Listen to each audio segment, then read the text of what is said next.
Jared Leto in studio with the Bert Show this morning. So over the weekend, I think we probably were all doing a deep dive and doing our homework on Jared Leto. And usually when I start doing research, I'm usually done with it in an hour and a half, 2 hours, right? But you, my dude, you are a fascinating creature. Especially if you read the internet. Yeah, right? When they picked that Dos Equis guy as the most interesting guy in the world, they got it wrong. They did. It's you. It's you. Well, You seem to have, and this I think was the thing that was drawing me most into wanting to find out more about you, this fearlessness that you seem to have about everything that you attack in life. Where does that come from, and is it true? well, I appreciate it. My mother actually is probably my biggest inspiration. And, she was a very young mom. She had 2 kids by the time she was 19.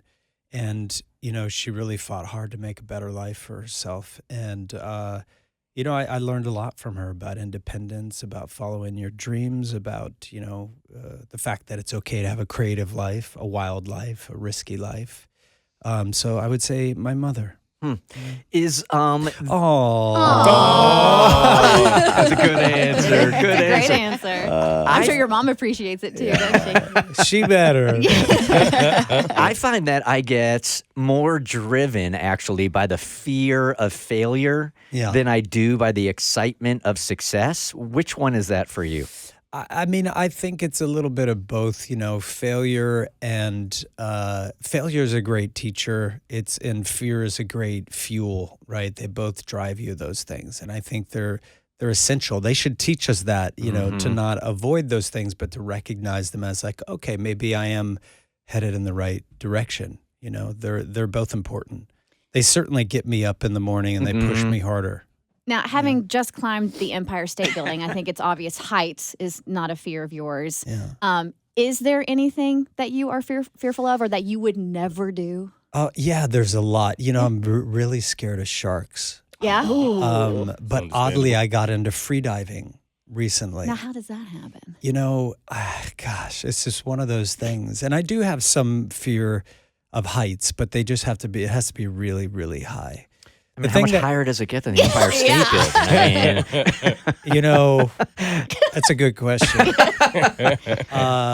There were a couple of times during that climb where I almost fell, and even though I was in a position where I might have been, okay, it was still pretty scary. And on the second day, I actually climbed it 2 days in a row. And the second day, I would climb a little bit and stop to film, and climb a little bit and stop to film. And while I stopped, I would sit back and then kind of swing out over the abyss. And that was, your stomach kind of dropped out. Damn. And you didn't soil yourself. Yeah, I'd have definitely shit myself. I'll tell you after the show. But it was 40 degrees out, and it was 41-mile-per-hour winds. It was I was standing on a 1/4-inch rivets, little bolt heads, and very sharp and very small handholds.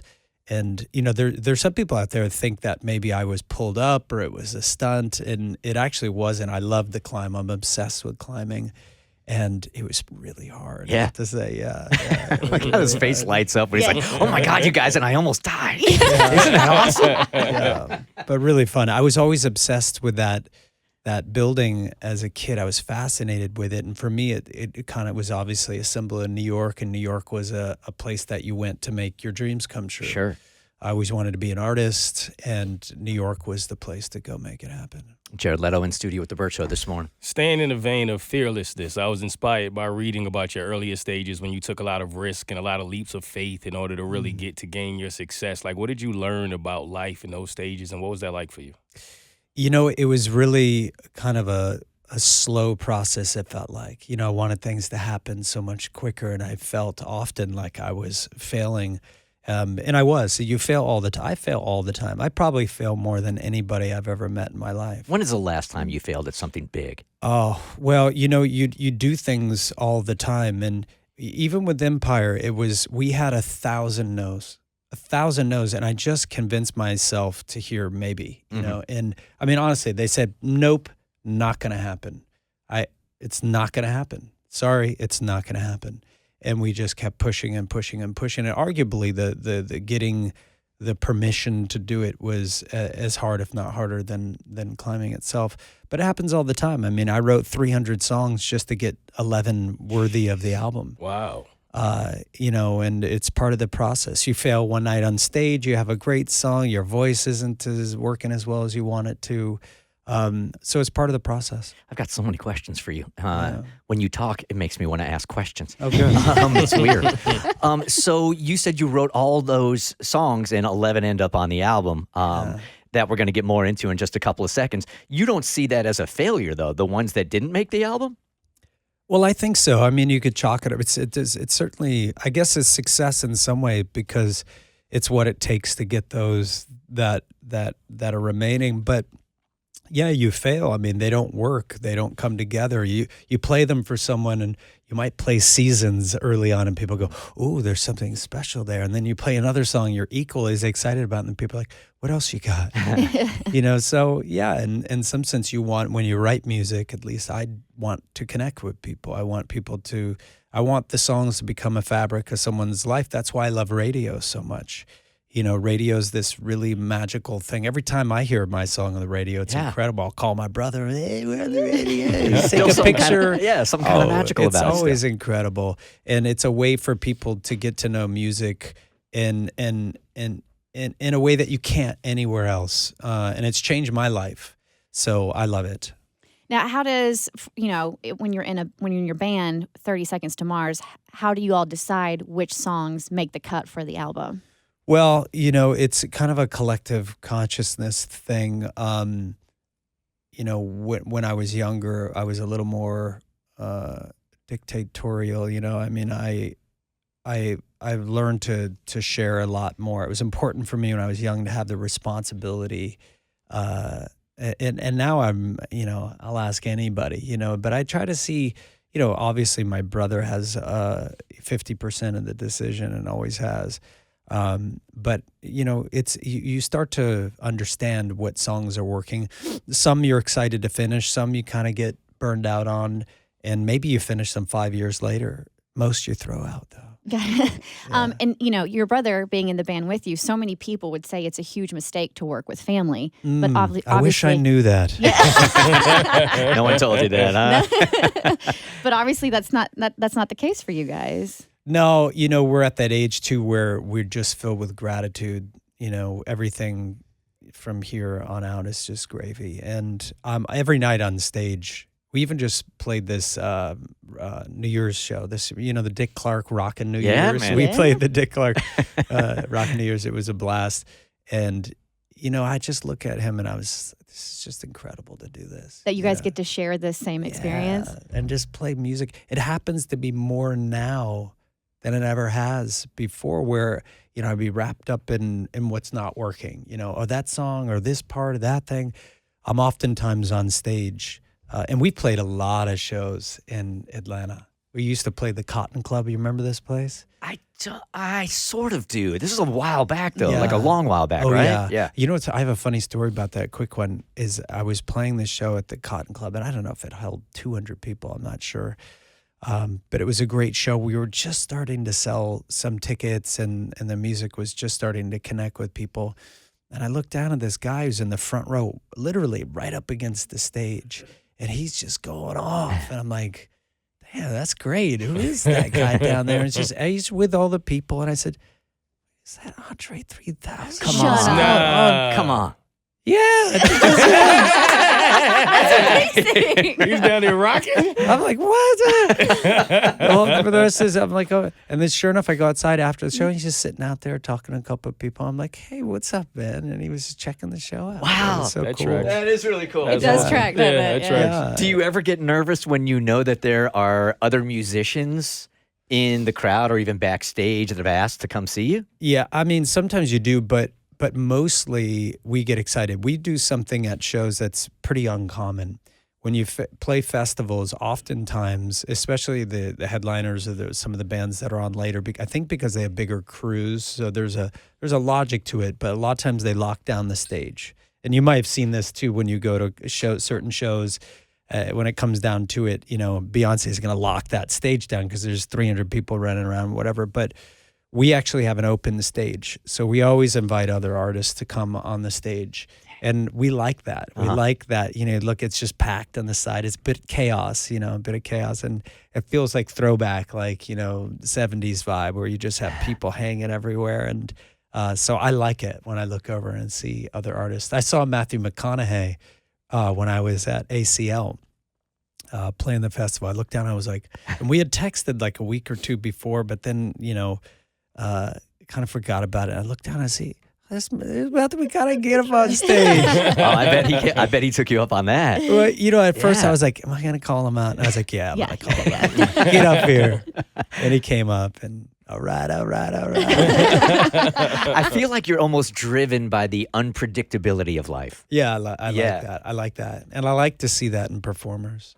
I like to see that. It's to me, I never want to know what someone's gonna do next on stage. And we've always tried to bring an element to that.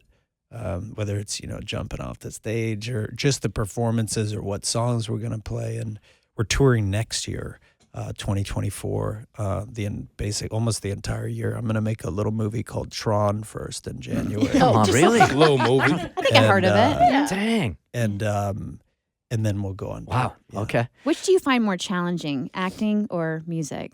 Well, I was a musician first, and I feel like it's a little more organic for me. It's a little more of a natural state. When I'm on stage or I'm writing music, it feels like this is what I'm supposed to be doing. Acting it's an incredible thing. It's a lot of hard work. It takes for me a lot, probably more effort.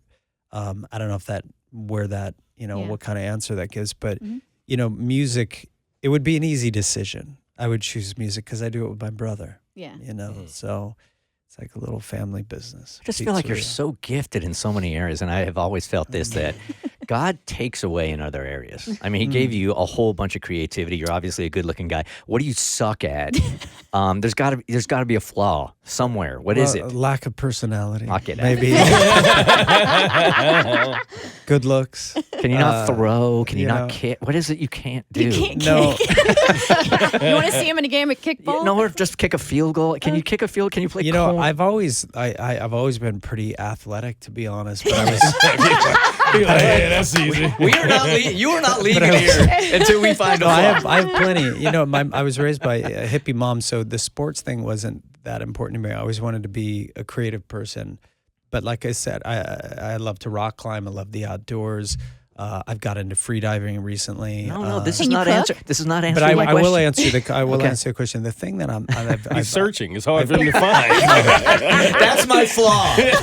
My flaw is I can't find my flaw, Bert. Oh, no. I have tons of flaws. And I think probably a big one is like I've really traded a social life and a family life for my creative dreams.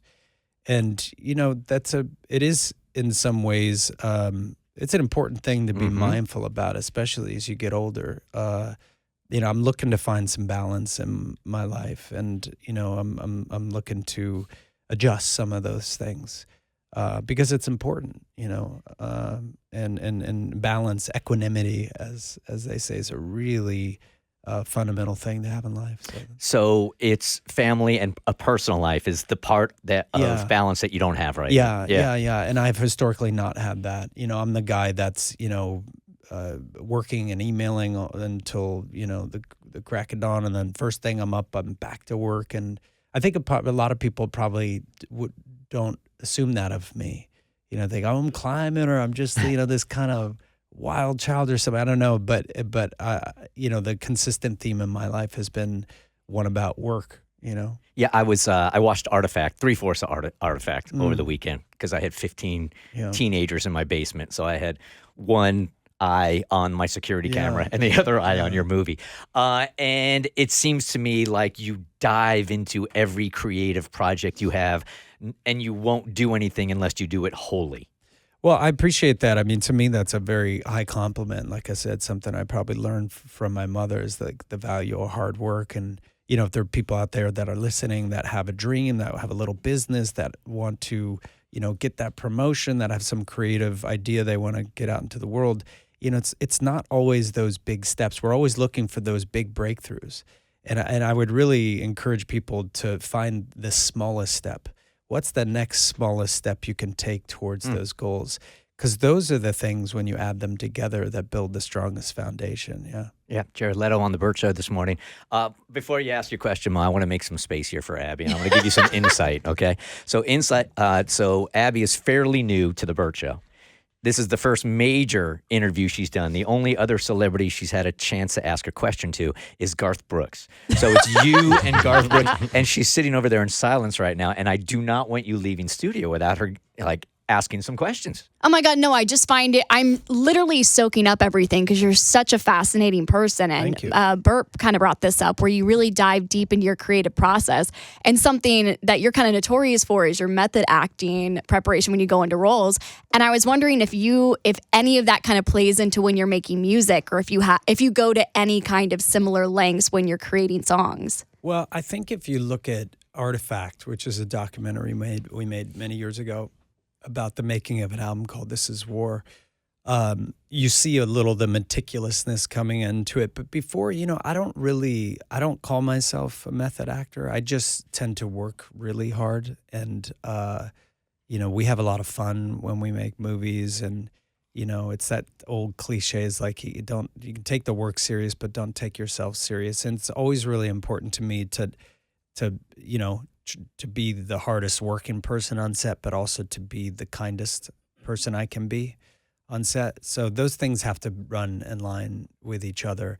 And it's titillating to talk about some of that. Ooh, the method acting thing. And I remember hearing Nick Cage ate a roach to prepare for his role as a vampire years ago. And you hear all these stories and they capture our imagination, but largely they're over exaggerated and far from the truth. But, having focus and concentration, those things are really helpful when you're trying to do something difficult, if it's climbing, if it's acting, if it's music. But you got to have fun as well. Is that the same question you asked Garth Brooks? Yes. Just recycles it. His answer wasn't as good. It doesn't have to be. He's Garth. Right. My question was actually similar to Abby's, but as opposed to music, I was wondering if when you do some of this deep diving into your roles, does it actually leak off screen and create challenges for you in your real life? Well, it can if it's a physical commitment. I've lost 25, 30 pounds for a role. I remember I got down to about 104, so I probably lost more than that. And then I got up to 204 for another role, and I gained 67 pounds. And when you do that stuff, it's hard to walk away at the end of the day in a short amount of time, whether you lose weight or you gain weight, you transform your body. Maybe if you have an accent and you're working on it all the time.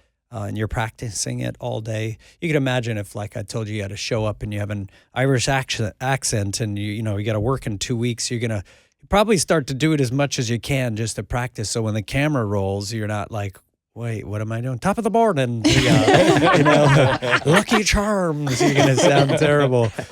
So it's just really about practice. And sometimes it's hard to walk away. I remember, finishing Dallas Buyers Club, and it being such an emotional goodbye because we all committed to those characters. And it was such a tragedy of a film, too. My character died, and, it was a brutal kind of chapter in history. So, that can kind of affect your mood. And, just conversely, if you're having a lot of fun or doing something light and silly, that can affect your mood too. Was that character in that movie the piece of creativity that you're most proud of as far as movies go? Because it's unmatched, if you ask me. I appreciate it. It's amazing. There are certain films that stick out, like Requiem for a Dream is always a special one in my mind. But sometimes smaller roles. I really had fun in House of Gucci. Mm-hmm. A lot of people don't know I was me still. They're like, wait, who you were in that movie? And I had there's something I did last year called We Crashed. Yeah, I saw it. That was really fun as well. I really kind of fell in love with that. Yeah, you played a big old asshole really well. You did, man. You crushed it. Thank you. You're the best asshole I've ever seen on screen. And also sometimes there are funny little things, like when I was a kid, Blade Runner was one of my favorite movies, maybe my favorite, and I get a chance to be in the sequel. little part, but it's, maybe proof we're living in a simulation, because I'm going to do Tron as well, and that was one of my favorite movies when I was a kid. So that stuff is really cool to kind of come full circle, Yeah, it's awesome. This is going to be very presumptuous of me to ask you of a favor, considering this is, the first time we've ever met. Sure. But I love... You look very familiar, though. Did we Really? not meet before? Yeah. I don't know. I would remember. I would for sure remember. Maybe I just have one of those faces. But Abby and I are both obsessed with the Met Gala. And we love the fashion. We love the pomp. We love this. We love all of it. And I love how designers and those who walk the carpet press the envelope. Like, I don't want to see anything vanilla. I want to see something spectacular. And you always bring it. We have tried explaining to Bert and Mo why the Met Gala is so spectacular, and the artistry of these designs and of it's more than clothes. And I know you love the Met Gala and you have walked the Met Gala carpet. Can you please explain to them why it is so spectacular? It just feels like such a pompous, arrogant, It's not. elitist. It's not. It does. Feel Okay, like so that. change. She's right. Change our minds about it. No. I'm not going to change your minds. I mean, I think it's like it has a little bit of everything. It's probably both of those things at the same time. At the end of the day, they're raising a lot of money, so that's a good thing to be a part of. If they're raising money and they're successful at that, then okay, it's a good excuse For the arts, which is hugely important. to be a part of Yeah. it. I think there's also something really, frivolous about it and really fun. And it's nice to see people kind of like not take things so serious. Some people take it very serious. I always treat it like a little bit like it's Halloween and a little bit like it's an art project. You mean like carrying your own head that Yeah. one? Yeah. For me, it's a chance to, and I try to take this approach in all areas of my life. It's an opportunity, to do something creative, to, the work that goes into deciding to wear a cat costume and just I'm always fascinated by the creative process, and like that moment where I thought, yeah, that's it. Like, it's a bizarre thing, outside a cat costume. You're going to wear this to the Met Ball. And it ended up being like a really incredible experience. And it was really fun to bring that laughter and joy and the smiles across the room. It's fun to bring that to the world.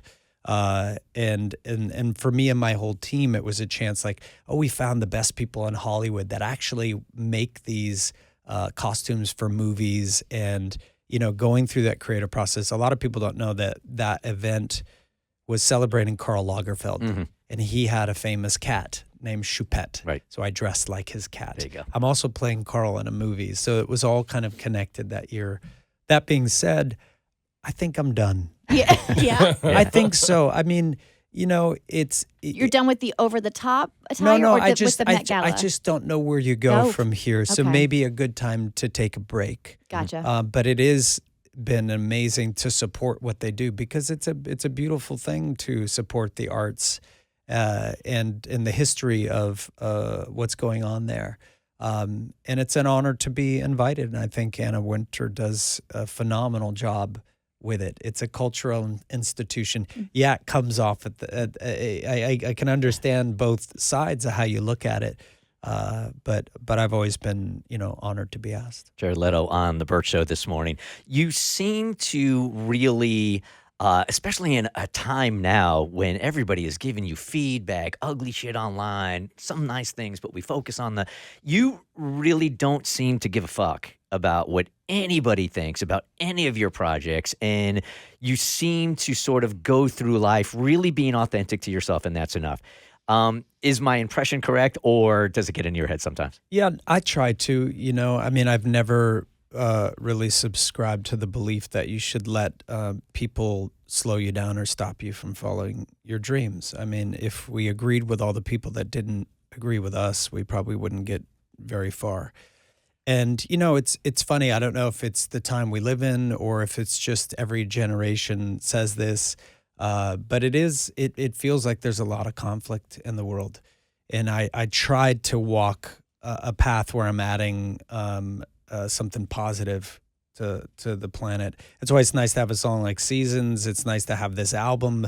There's a certain optimism to it. It was born into the early days of COVID, and the album is actually called "It's the End of the World, but It's a Beautiful Day." And to me, it's a little ironic, but it's also there's a sense of hope that there's maybe still some beauty to be found, although things might seem a bit bleak. I saw you do an interview with, it was a really great interview. It was one of your friends in England, I think. Yeah. And they brought up the fact that the name of the album is It's the End of the World, but It's a Beautiful Day. Because when the end of the world does happen, it could very well be super sunny outside. Yeah. It could literally look like this. Right. And this could be the last minute. We're all sharing it together.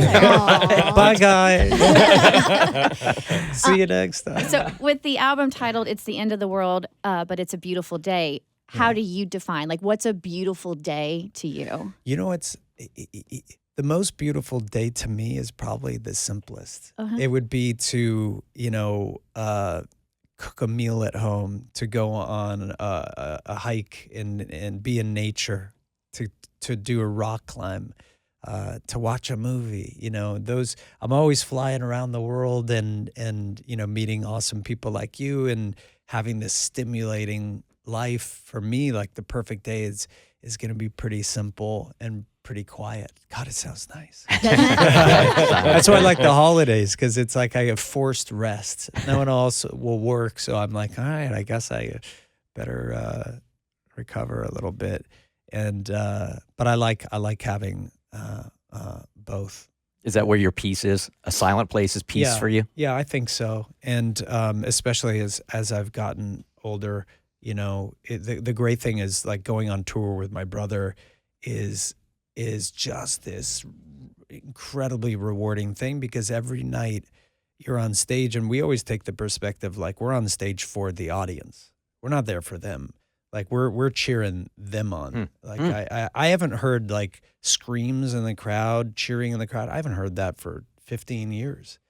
I'm up there and I'm really intent on, like, what can I do to give everyone in the audience a better experience tonight? And when you take that mindset, it's easy. You go back to the hotel, you're satisfied. And that's a beautiful thing. There's a shot in Artifact when you're on stage and the whole front row seems to be crying at your music. And I specifically wanted to ask you, can you see that, and what does it feel like to you when you see that kind of emotional connection with your audience? Oh, it's incredible. And I'll tell you, I never, ever thought that would happen. I thought, in the very beginning, you hope that you're going to have some success. But, failure was very much closer to a reality than any success was. I never thought anybody would be at a concert singing our songs. I never thought that I would be here talking to you about Seasons on the radio. I never thought I would put a 6th album out. It's all absolutely incredible. So I'm just really grateful. My brother and I are always astounded. And there are people who are having so much fun in the audience. Sometimes you're just like, oh, yeah. I'll stop the show and be like, you, get the spotlight on this guy over here. Get on stage, and you want to trade places? You're going to sit there and watch I wish them I perform. could give everybody a chance to be on stage, and I could be in the audience. It's so fun up there. And we do that often. Like, we have a thing for our last song, we'll bring people from the audience on stage, and just random people, call them out, and they jump over the barricade and they come up and they jump around and hang out for the last song. Oh, I bet security loves that. Oh, yeah. Oh, yeah. With you speaking to being fearless and being around danger, I was fascinated when I was reading about some of your experiences, and they were speaking to the set of Alexander and how dangerous it was. Is that accurate, that it was that terrifying? How was that for you? It was a pretty interesting film to make. We were in Morocco for like 3 months, and then we were in maybe even a little longer, and then we were in Thailand for a long time. Both really awesome places, and I'd never spent that much time in the desert. It was cool to be in that country at that time, culturally, really fascinating place. And so it was life-changing, I would say, in a way. But I do remember there being like battle scenes, and people would fall off their horses, and it looks so real because you have there's 100 people on horseback, and there's 100 here, and they're like literally headed straight towards each other. And the wild thing is you can feel the earth rumble. Wow. Yeah. So how terrifying it must have been back then if you heard some invading army come from, abroad, and they would just kind of do a fake, clash, but the dust and the smoke, and it was just crazy. But it was a wild one. So let's talk about this new album, right? Yeah. And if I ask stupid questions about music, it's because I'm stupid about music. I'm really kind of basic when it comes to music. But How long have you worked in radio? A long time, 30-something years. But I didn't get into radio for music. I got into radio because I'm short and I wanted girls. So go to a place where they only hear your voice. Right. That works for me. It clearly works for me. So on this album here, because I was listening to your last project and your albums before that also, this one almost feels, I don't want to say light, but there's a lightness more to this album than there have been in past albums. I'll take light. Okay. I mean, I'll take light. It to me, it's nice to have some lightness. We've had a lot of darkness, and I like that. It's funny. I used to, for me, the mornings and the daytimes are more important. I like to stretch the day out. I like to see the sun rise and set. So yeah, I think lightness is a good word, and there is a sense of hope, of optimism. Yeah, there's songs about heartbreak. There are songs about struggling through life like we all do. But there are those other things too. Is there a reflection in the songs and the tone on this album that reflect where you are in your life now as opposed to where you were in past albums? I think so. Yeah. Yeah. There's one song we have called Never Not Love You. And I've never had when I was a kid, the first two songs that I went to the record store and I bought 45s, which we remember. And one was Joan Jett, I Love Rock and Roll. And the other was Don't Stop Believin' by Journey. Okay. So maybe my whole life has been between those two songs. I don't know, but I always loved that ballad. And we have a ballad on this album called Never Not Love You, and I've played it for people, and it was the only time I ever had a song, and this happened very early on in the studio, where I'd play it and people would start crying. So we have a very emotional album, and if you're a sucker for a ballad that's on there, I am, but it's a new direction for 30 Seconds to Mars, and 6 albums in, 25 years later, pretty exciting to have a new direction. Sure. And what you said before is true. We're doing whatever we want. We're following our own muse. We're not beholden to anybody. We're making the music that we want to make. And that's what I was thinking, the music that you want to make. Are you guys taking inventory of like how you're currently feeling, how the world is affecting you? Because everything does feel very heavy right now, right? So you knew you needed some lightness in your life. So maybe that reflected in the music, and you're hoping this is also what other people might be feeling and needing right now? I hope so. There's a lot of discord. There's a lot of conflict out there in the world, and when you make an album, it's really a reflection of how you see things out there in the universe, what's going on with you, sometimes what's going on with someone else. Sometimes it's really introspective, it's personal, other times it's a social commentary. I think this album has a little of all of that. And then what's funny is you go back on tour and you play old songs, and then sometimes they take on a new meaning. On our last album, we had a song called Walk on Water, which was kind of the first, in a way, if you look at the lyrics, it's a very political song. And we would go to certain countries and it would take on a new feeling. There was like a fervor, there was a passion in the way they would react to the song and sing along to it. And those songs change sometimes, We have a song called This Is War. We have an album called This Is War. And, go to certain places and you play those songs and they hit differently. Yeah. Yeah. You were saying that you are really doing what you want. You're very creatively free on these albums. And I hate to keep quoting the movie, but is that because you are doing independent stuff now and you're not connected to any huge record label that can tell you what they want as opposed to what you want?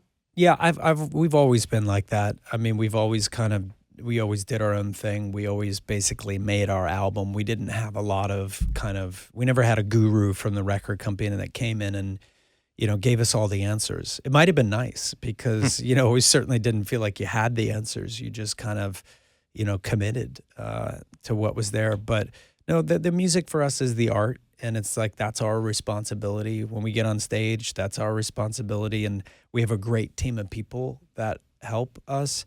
It's been a wild ride. But look, we're lucky to be here. We're lucky to still be doing this. And we're acutely aware of that. So we just tried to, keep our heads in check and enjoy every single second of it. Before you walked in here, Kristen asked an interesting question. I think you might have asked it. And it's like, when is the first time after the album is done where you sit down and you listen to it from beginning to end? Or is there ever that process? When I finish an album, I never listen to it again. That's it. That's it. Wow. I played the songs on stage, but I don't. And then sometimes years later, I remember I did an anniversary, like kind of playback of an album, and that was cool because you're too far past all of the mistakes, all of the things you wanted to change, all of the second guessing. It kind of is what it is. Can't do anything about it. Yeah, that's Right. it. And then you just let go, and that's a beautiful thing. So you would never host a listening party. No, I would love to, but like I said, 10 years later would be great. I feel like celebrity memoirs are all the rage right now. Would you ever consider doing one? I don't think so. No. It's funny talking about McConaughey. I spoke to him last night. He called me and I saw the FaceTime. I was like, Matthew McConaughey calling me. What is up? And I guess he was in Hawaii. Is your first thought like, I wonder how baked he's going to be? Maybe. And he's probably thinking the same thing about you. No. I'm a good boy. But I got it all out of my system. Right a long now time you are, ago. right? But I said, hey, what's up? And he goes, and he started repeating the lyrics to the song we were talking about, a song called Never Not Love You. I mean, a song called Love These Days and then Seasons. We were talking about the new single.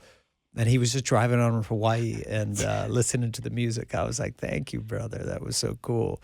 Feels like the most Matthew McConaughey thing ever also. It's so sweet when your friends support you like that. Like that has to, take the celebrity out of it, but just to have a good friend call you up and say, I'm in my car driving around listening to your music, to have that support, it means a lot. It does, because we're all so busy. We all have things to do, and then we all create things to do if we don't have things to do. So, time is, for me, the most valuable thing. Of course.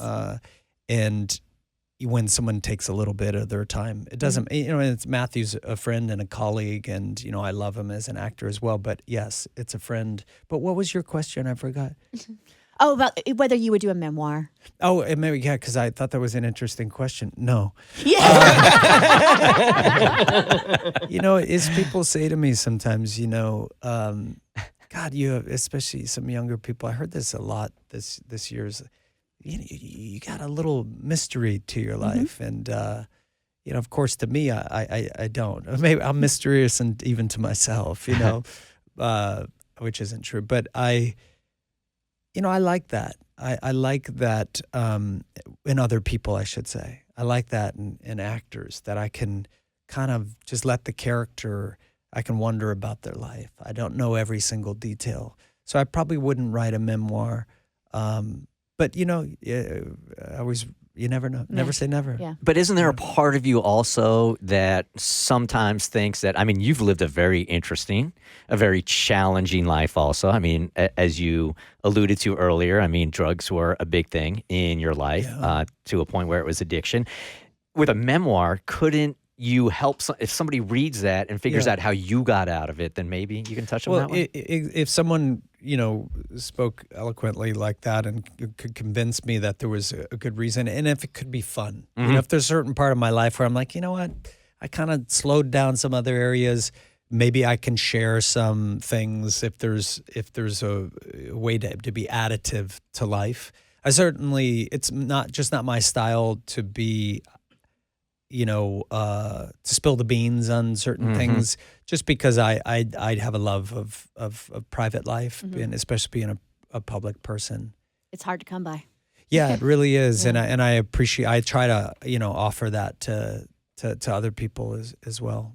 Respect for people's privacy. We're going to wrap here in a second, but that does take us down a really interesting road just for a second. Can you go out in public and not be spotted? And if not, then I would think for a guy like you, that would be almost feel like a prison to not be able to walk around and just be yourself. You're right in that I like to walk around and wander cities, and when I'm traveling, one of my favorite things to do. You're on tour. Is to go walk around Atlanta or wherever I am, or find some place to go to the climbing gym. And yeah, so that sense of like kind of just being anonymous is a beautiful thing. And it's difficult sometimes, but these days you can put on a face mask, and that helps. Which is, it's a little annoying. I think people would know your forehead and your eyes. Sometimes they do. It's so weird. Sometimes my team will be walking around or in New York. I'll just not want to be social or something, or just kind of want to disappear a little bit, or I'll put on a face mask and a baseball cap and a scarf and a jacket, and then I'll walk by. Hey, Jared. I'm like, here we go again. The name of the album is It's the End of the World, but it's a beautiful day. You said you guys are touring next year. Yeah, and where are we? We must be playing Atlanta. I mean, I don't know. Maybe we haven't announced it yet. Oh my God, you better but be I should playing. know this Oh, anyway. you got the thumbs up, yes. Oh, we are. So Okay. we'll see you in Atlanta. Great. We're coming through, and like I said before, we've played so many shows in this city. It used to be we were here all the time playing little shows, and they'd be great. It's great because at some point, people come back, and I hear stories all the time. Oh, I saw you at Cotton Club. I saw you there. I was at Music Midtown. I was at this thing or whatever. All these years we've played. And 99X, was a very important station This for us. is the signal that 99X used to be on. Oh, We yeah. just kicked them right off. Oh. Sorry about that. But They're right down the hall. yeah, they're bringing it back, though. but those stations and those times, that's where we became who we are. Yeah. You really do have a love for radio, don't you? It changed our lives. It changed That's our awesome lives. to hear. There was a guy seriously. named Bill Carroll who passed away, and we used to go drive from station to station.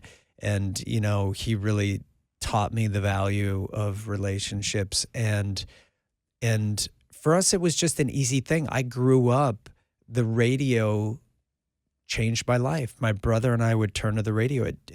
We would listen to Zeppelin. We listened to The Who. We listened to The Doors. It was classic rock. It was DC 101. It was all these stations around the country when we were moving around so much in the car with my mom. I remember listening to, her singing along to like Queen or something in the car, and those songs, kind of taught us who we are. Where were you when you heard your song on the radio for the first time?